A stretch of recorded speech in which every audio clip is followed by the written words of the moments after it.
Edon Zhegrova mund të bëhet shok skuadre me Ernest Muçin. Trabzonspori është interesuar për shërbimet e 27 vjeçarit, që rezultoi dështim me Juventusin. Zonja do t'ishte gati për të lejuar huazimin në Turqi. Kështu do t'ishte një formule njëjtë me Ernest Muçin. Ky i fundit po përjetonte periudhën më të vështirë në karrierë të Beshiktashi, ndërsa më pas u rikthye të shkëlqej. Në Trabzon besojnë se Zhegrova mund të rilind po ashtu. Sulmuesi 27 vjeçar u transferua për 15 milion euro nga Lili te Juventusi. Klubi italian do t'ishte gati për të përfshirë një çmim të arsyeshëm në klauzolën e shitjes. Rreth 500 minuta për 28 paraqitje tregojnë se Zhegrova është larg planeve të Luciano Spallettit. Tashmë për të mësuar mbetet e ardhmja e tij. Ernest Muçi tashmë e di se ku do të vazhdojë e ardhmja e tij. Sulmuesi i kombëtares shqiptare do të vazhdojë të luajë me ekipin e Trabzonspor, pasi mediat turke bëjnë të ditur se klubi i tij ka ushtruar të drejtën e blerjes së kartonit të futbollistit nga Beshiktashi, që e kishte dhënë në huazim.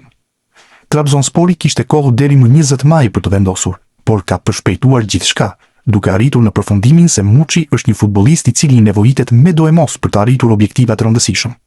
Kësaj ka planuar që të paguaj 8.5 milion eurot në 5 këste që kërkonte Beshiktashi për futbollistin, duke i njoftuar zyrtarisht.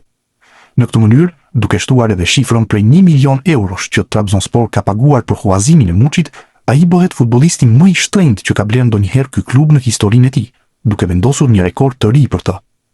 Muçi do të përfitojë një pagë rekord, pikërisht 3.5 milion euro. Kontrata ndërkohë vlen deri në vitin 2029. Me sfushorin e tipare sulmuese, do të bëhet kështu më i paguari i kombëtares shqiptare. 25 vjeçari ka shkëlqyer në këtë edicion si i huazuar, madje duke u bërë lojtari që po e shtyn Trabzoni drejt fitimit të Kupës së Turqisë. Me 15 gola të shënuar dhe 9 të tjerë të asistuar në 34 paraqitje, Muçi kaloi çdo pritshmëri. Besimi kryesor tek ai është pikërisht nga trajneri Fatih Teke.